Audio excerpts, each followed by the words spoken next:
আল্লাহর প্রশংসা করলেই লাভ, লস নেই, লাভ।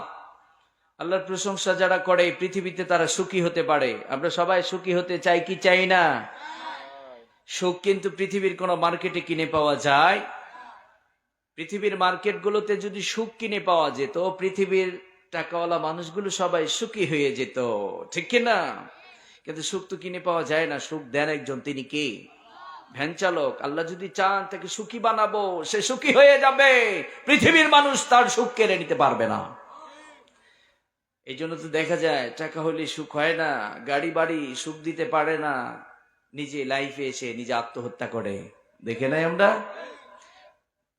যারা আল্লাহর প্রশংসা করে তারা সুখী হয়, কারণ তারা অল্পতে তুষ্ট, মানে অনেক কিছু লাগবে আর কি, এই চিন্তা ভাবনা করে না, যা আছে আলহামদুলিল্লাহ, তারা সুখী হতে পারে। আর যারা আল্লাহর বেশি বেশি প্রশংসা করে তারা ডিপ্রেশন মুক্ত থাকতে পারে। আপনারা বলুন, আজকাল আমাদের মাঝে ডিপ্রেশন কম না বেশি? চিন্তায় ঘুম হয় না, রাতের বেলায় যুবক ঘুমাতে পারে না, চিন্তা। পড়ালেখা করেছে, মাথার চাঁদিটা ফাঁকা হয়ে যায়, ভালো একটা মেয়েকে বিয়ে করতে পারছে না, চাকরি হচ্ছে না। যুবক ভাইদেরকে বলবো, চাকরির জন্য বসে থাকা যাবে? কষ্ট পাচ্ছেন আপনারা? একটু সময় নেন, আপনাদের সাথে একটু ভাব জমাইলে আর কি, দেখি আপনারা আমাকে কতটুকু বুঝবেন। আপনারা আমি একটু ট্রাই করি। যুবকদেরকে বলবো, চাকরি নেই, আপনি বিজনেস শুরু করবেন। কি করবে যুবকরা? বিজনেস করবেন। চাকরি মানে অন্যের চাকরগিরি করা। চাকরি মানে অন্যের চাকরগিরি করা। আর নিজে বিজনেস শুরু করেছেন। এই পৃথিবীর অর্থনীতিকে কন্ট্রোল করছে বিজনেসম্যানরা। কারা কন্ট্রোল করছে? পৃথিবীর বিজনেসম্যানরা। মুসলমানের হাতে যখন পৃথিবীর অর্থনীতি থাকবে, এই অর্থনীতি হালাল হয়ে যাবে। কথা বলেন? কিন্তু আজকে অর্থনীতি আমাদের হাতে তো নেই, ইহুদি খ্রিস্টানদের হাতে। কারণ মুসলমানের সন্তানরা আজ বেকার হয়ে গেছে, চাকরি নেই, বেকার, ডিপ্রেশন। চিন্তা করা যাবে না, বিজনেস শুরু করেন। এমন সুন্দর একটা বিজনেস শুরু করবেন, আপনার এলাকায় যেন একটা এক্সাম্পল হয়ে যায়। আপনাকে দেখে যেন আপনার বন্ধু বিজনেস শুরু করে, আপনি একজন আত্মমর্যাদা সম্পন্ন মুসলিম হয়ে ওঠেন। দেখবেন আপনারাই এই পৃথিবীকে জয় করবেন। কথা বলেন ঠিক না? বিজনেসও হচ্ছে না, বাবার 5 বিঘা সম্পদ আছে, জমি আছে, ভালো একজন কৃষক হতে হবে। ভালো একজন কৃষক হতে হবে। আমরা কৃষি ক্ষেতগুলোতে গুরুত্ব দিতে পারছি না। আমরা এতটাই কপাল পোড়া, এই দেশটি স্বাধীন হবার পর থেকে যারাই ক্ষমতায় এসেছিল দেশটাকে ভোগ করেছে, দেশের টাকা অন্য দেশে পাচার করেছে, তারা দাদা বাবুদের পাও চেটেছে, আমার দেশকে এগিয়ে নিতে ব্যর্থ হয়েছে তারা। কথা বলেন ঠিক কিনা? তাই তো দেখা যায় মাঝে মধ্যে আমাদের পার্শ্ববর্তী দেশ দাদা বাবুরা পেঁয়াজের দাম বাড়ায় আর কান ধরে আচ্ছা মতো উঠবোস করায়। কথা বলেন? অনেক মুরব্বী বলে, ভারত যদি আমাদেরকে সহযোগিতা না করতো তাহলে দেশটি স্বাধীন হতো না। আমিও বলি ঠিক আছে, তবে ছোট্ট মানুষ, একটু হিসাব করে দেখেছি, ওনারা আমাদেরকে সহযোগিতা করেছে আমাদের কান ধরে ইচ্ছা মতো উদ্বোস করানোর জন্য। আপনাকে আমাকে জোর করে যেটা চাইবে সেটাই তারা নেবে। এই জন্য তারা এই দেশটিকে বিভক্তি করেছে। আমরা আগামীর বাংলাদেশে যারা রাষ্ট্রপ্রধান হবে, বা আমাদের ডক্টর ইউনূস সাহেবকে আমরা বলবো, আমাদের কৃষিতে মনোযোগ দেওয়া দরকার। কথা বলেন? আমরা এমন ভাবে পেঁয়াজ উৎপাদন করব, আমরা তো দেখেছি ইন্ডিয়ার পেঁয়াজ পচে গিয়েছে। ওরা আমাদেরকে বলে বাংলাদেশ খেয়ে ফেলামো, বাংলাদেশ অচল হয়ে গেছে, বাংলাদেশ ভিক্ষুক, এই সেই কত কিছু বলে। কিন্তু বাংলাদেশ আলহামদুলিল্লাহ এমন একটি দেশ, এই দেশের মাটিকে আল্লাহ উর্বর বানিয়ে দিয়েছেন। একটা বীজ দিয়ে দেবেন, সাথে সাথে সেখান থেকে গাছ গজিয়ে যায়। সুবহানাল্লাহ। আমরা যদি কৃষিতে একটু মনোযোগ দিতে পারি, আমার দেশ কিন্তু সমৃদ্ধ হবে। কথা বলেন? তাহলে আমরা চাকরি নেই, বিজনেস করব। যুবক ভাইয়ারা, বিজনেস নেই, ভালো একজন কৃষক হব। রাজি আছি তো? হ্যাঁ, কাজের মধ্যে থাকতে হবে। বেকার থাকলে শয়তান আপনাকে খেয়ে ফেলবে। যে যুবকগুলো বেকার থাকে দেখবেন ওরা কিছু করতে পারে না, চিন্তা, ভালো একটা মেয়ে বিয়ে করতে পারে না, সারা রাত চলে যায় মোবাইলে সময় দেয়। আছে না নাই? সারা রাত মোবাইল চিপাচিপির পরে সকাল 10টা 11টা 12টার সময় ঘুম থেকে ওঠে। যুবকের শরীর দুর্বল, খেতে পারে না, ইচ্ছা শক্তি কমে গেছে, যুবকের চেহারা শুকিয়ে গেছে। কথা বলেন ঠিক কিনা? মাঝে মধ্যে বাবার উপরে চড়াও হয়, মায়ের প্রতি চড়াও হয়। এগুলো করবেন না, নিজেদেরকে প্রতিষ্ঠিত করতে হবে। কথা বলেন ঠিক কিনা? কারণ এই যুবকরা আগামীর বাংলাদেশ। যুবকরা যখন বৈষম্যের বিরুদ্ধে বুক টান টান করে দাঁড়িয়েছে, আমার বাংলাদেশ নতুন করে স্বাধীন হয়েছে। কথা বলেন ঠিক কিনা? এই যুবকরাই পারবে আগামীর বাংলাদেশ, কোরআনের বাংলাদেশ গড়তে। এই যুবকগুলোকে যদি কাজে লাগানো যায়, আগামীর বাংলাদেশ কোরআনের বাংলাদেশ হবে। কেউ বাধা দিয়ে আটকা রাখতে পারবে না। কথা বলেন ঠিক কিনা? কিন্তু যুবকদেরকে কাজে লাগাতে হবে। আমরা ওয়াজের মধ্যে মাঝে মধ্যে বলি আগামীর বাংলাদেশ কোরআনের বাংলাদেশ বলবে, মুজাহিদরা বলে সব হুজুর ঠিক আছে, হুজুর আমরাও চাই আগামীর বাংলাদেশ কোরআনের বাংলাদেশ হোক। কিন্তু মুজাহিদের বাড়িতে খোঁজ নিয়ে দেখেন, এক ছেলে করে আওয়ামী লীগ, আরেক ছেলে করে বিএনপি, বাবা করে ইসলামিক দল। দ্বন্দ্ব তো বাড়িতেই। দেশে ইসলাম কায়েম হবে কেমনে? দল মত নির্বিশেষে আজ মুসলিম, এর চেয়ে সুন্দর সবচাইতে মানে সুন্দর পরিচয় আর কিছুই হতে পারে না। কথা বলেন ঠিক কিনা? আপনি দল করতে পারেন, কোনো সমস্যা নেই, তবে দেখতে হবে আপনার দল কোরআনের বিরুদ্ধে যায় নাকি, আপনার দল মানুষের প্রতি জুলুম করে নাকি। এমন একটা কলিজা রাখতে হবে। মুসলমানরা পিঠ দেয় না, বুক এগিয়ে দেয়। কি দেয়? বুক এগিয়ে দেয়।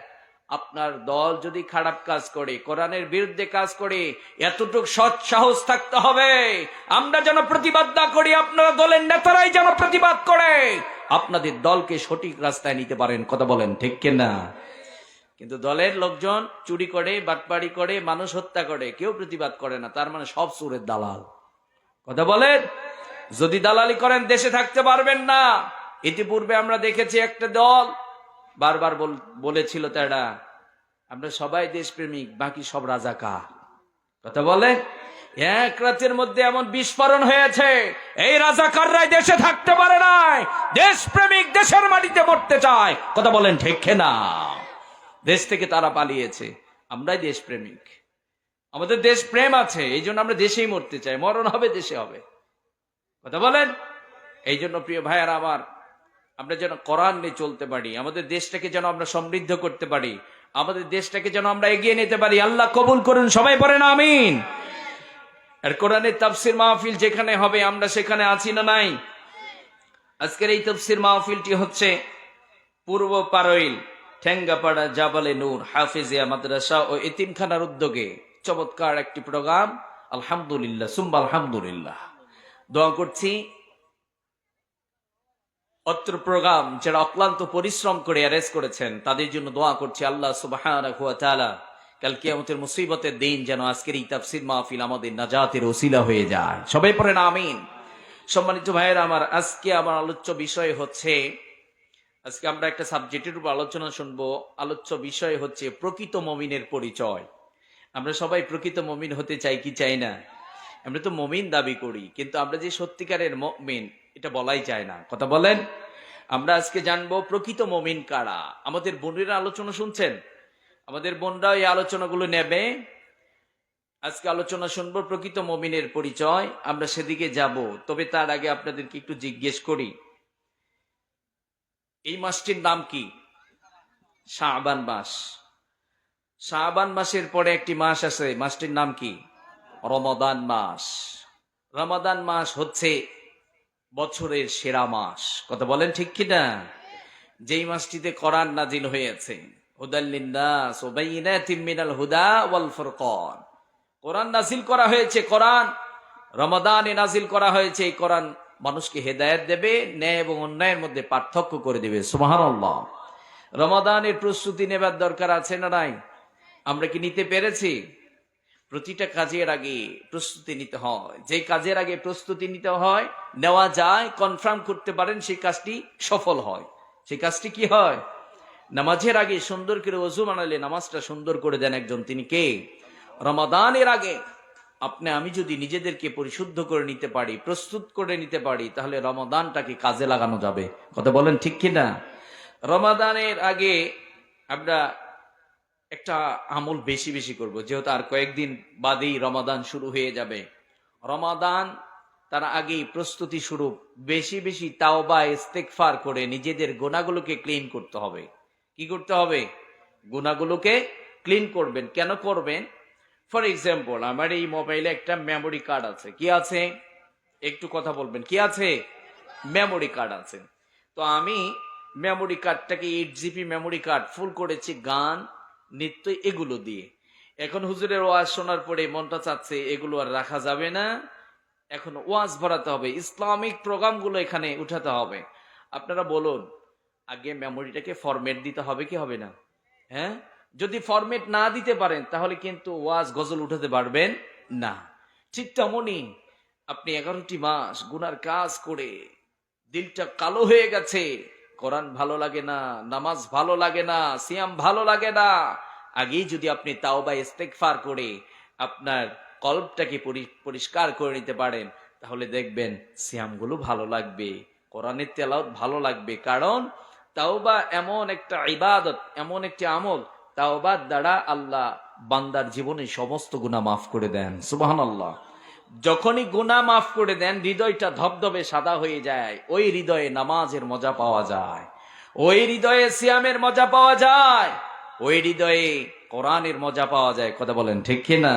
এই জন্য আমরা বেশি বেশি তাওবা ইস্তেগফার করে রমাদানের প্রস্তুতি নিতে চাই কি চাই না? যারা হতাশ, অনেক গুনাহ করেছেন, আমি আপনাদেরকে বলবো, আপনার আমার রব, এমন একটা রব পেয়েছি যে রব আপনাকে আমাকে আমার বাবার মতো মার মতো ভালোবাসে না। এই জন্য রব্বুল আলামিন বলছেন, ও গোলাম, ইয়া আইয়ুহাল্লাযীনা আমানু তুবু ইলাল্লাহি তাওবাতান নাসুহা।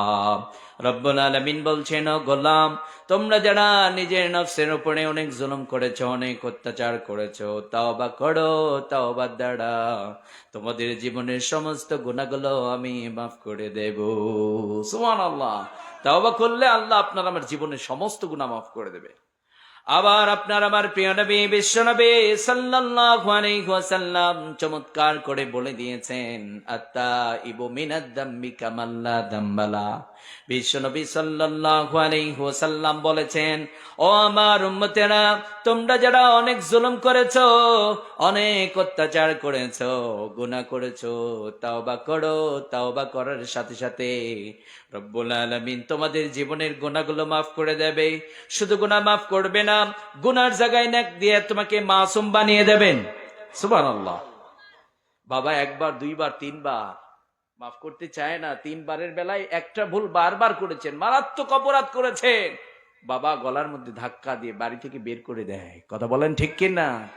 কিন্তু আল্লাহ বলছেন, গোলাম তাওবা করো, ইস্তেগফার করো, তাহলে আমার কাছে তুমি প্রিয় হয়ে যাবা। সুবহানাল্লাহ। যুবক ভাইয়েরা, তাওবা ইস্তেগফার করে হৃদয়টা ধবধবে সাদা করে নিয়ে আমরা রমাদান শুরু করতে চাই। রাজি আছি না নাই? আর রমাদানের প্রতিটা সিয়াম অবশ্যই আপনাকে আমাকে রাখতে হবে। পারা যাবে? রমাদান যখন শুরু হয়ে যায়, সিয়াম, প্রতিটা সিয়াম যথাযথ আদায় করতে হবে। কারণ সিয়ামটাকে ফরজ করে দিয়েছেন কে? রব্বুল আলামিন বলেন, ইয়া আইয়ুহাল্লাযীনা আমানু কুতিবা আলাইকুমুস সিয়ামু কামা কুতিবা আলাল্লাযীনা মিন ক্বাবলিকুম লাআল্লাকুম তাত্তাকুন। রব্বুল আলামিন বলছেন, ও গোলাম, তোমাদের প্রতি সিয়ামকে ফরজ করে দেয়া হয়েছে। শুধু তোমাদের প্রতি সিয়ামকে ফরজ করা হলো না, তোমাদের পূর্ববর্তী উম্মত যারা ছিল তাদের প্রতিও রব্বুল আলামিন এই সিয়ামটাকে ফরজ করে দিয়েছিলেন। সুবহানাল্লাহ। আল্লাহ কি বললেন? ইয়া আইয়ুহাল্লাযীনা আমানু কুতিবা আলাইকুমুস সিয়ামু কামা কুতিবা আলাল্লাযীনা মিন ক্বাবলিকুম লাআল্লাকুম তাত্তাকুন। এই আয়াতের মধ্যে আল্লাহ পাক আপনাকে আমাকে যে ভালোবাসে, আল্লাহর ভালোবাসা এখানে ফুটে উঠেছে। দেখেন, আল্লাহ বলেছেন তোমাদের প্রতি সিয়ামকে ফরজ করা হলো, যেমনটি করে পূর্ববর্তী উম্মতদের প্রতি এই সিয়ামকে ফরজ করা হয়েছিল। আল্লাহ কেন বলেছেন? তার মানে আল্লাহ আপনাকে আমাকে সাহস দিলেন। আপনি হতাশ হয়ে যেতে পারেন, আপনি কষ্ট হয়ে যেতে পারে, আপনি ভাবতে পারেন প্রচন্ড গরমের মধ্যে রাতে খাবার খাবো, সারাদিন খেতে পারবো না, মাগরিবের আজান হবে তারপরে খেতে পারবো, এটা কি আমার দ্বারা সম্ভব? আল্লাহ বলছেন তোমার আগে যারা ছিল তারাও করেছে, তুমিও পারবা। সুবহানাল্লাহ। আল্লাহ যে আপনাকে আমাকে ভালোবাসেন, সাহস যোগাচ্ছেন। আপনি একটা কাজ করছেন, আপনি সাহস হারাচ্ছেন, কিন্তু ওই কাজটি 5-10 জন মিলে যখন করা হয় তখন সাহস আসে। কথা বলেন ঠিক কিনা? তাহলে আমরা রমাদানের সিয়াম গুলো রাখবো। রমাদানের সিয়াম রাখলে লাভ কি হবে? লাআল্লাকুম তাত্তাকুন। আল্লাহ বলছেন আমি তোমাদেরকে তাকওয়া দিয়ে দেব। সুবহানাল্লাহ। তাকওয়া যাদের মধ্যে থাকে তাদেরকে গুনাহ স্পর্শ করতে পারে আমরা রমাদানের সিয়ামগুলো যথাযথ আদায় করতে চাই কি চাই না? সৌম জুন্না। আবার সিয়াম হচ্ছে ঢাল স্বরূপ। কি স্বরূপ? ঢাল দিয়ে কি করে? ঢাল দিয়ে নিজের আত্মরক্ষা করি আমরা। এই জন্য আমরা যেন এই সিয়ামগুলো যথাযথ আদায় করতে পারি, আমরা যেন যথাযথ ইজ্জত সম্মানের সাথে রমাদান মাসকে আমরা বরণ করে নিতে পারি, রমাদানের সিয়ামগুলো যেন ঠিকঠাক আদায় করতে পারি। আল্লাহ সবাইকে কবুল করুন, আমিন পড়েন। আর রমাদান পাবার পরে যারা নিজের জীবনের গুনাহগুলো মাফ করায় নিতে পারে না, আল্লাহ হাবিব সাল্লাল্লাহু আলাইহি ওয়াসাল্লাম জিবরাইল বলেছেন সে ধ্বংস হোক। আপনার আমার প্রিয় নবী, বিশ্ব নবী মুহাম্মদ সাল্লাল্লাহু আলাইহি ওয়াসাল্লাম বলেছেন আমিন। তার মানে রমাদান পাওয়ার পরে যারা এই রমাদানকে কাজে লাগাতে পারে না, রমাদানে নিজের জীবনের গুনাহগুলো ঝরাতে পারে না, সে নিঃসন্দেহে ধ্বংস হবে, কোনো সন্দেহ নেই। কথা বলেন ঠিক কিনা? এই জন্য আমরা রমাদানকে কাজে লাগাবো, রমাদানে বেশি বেশি আমরা ইবাদত করে আমরা যেন তাকওয়া অর্জন করতে পারি। আল্লাহ কবুল করুন, সবাই পড়েন আমিন।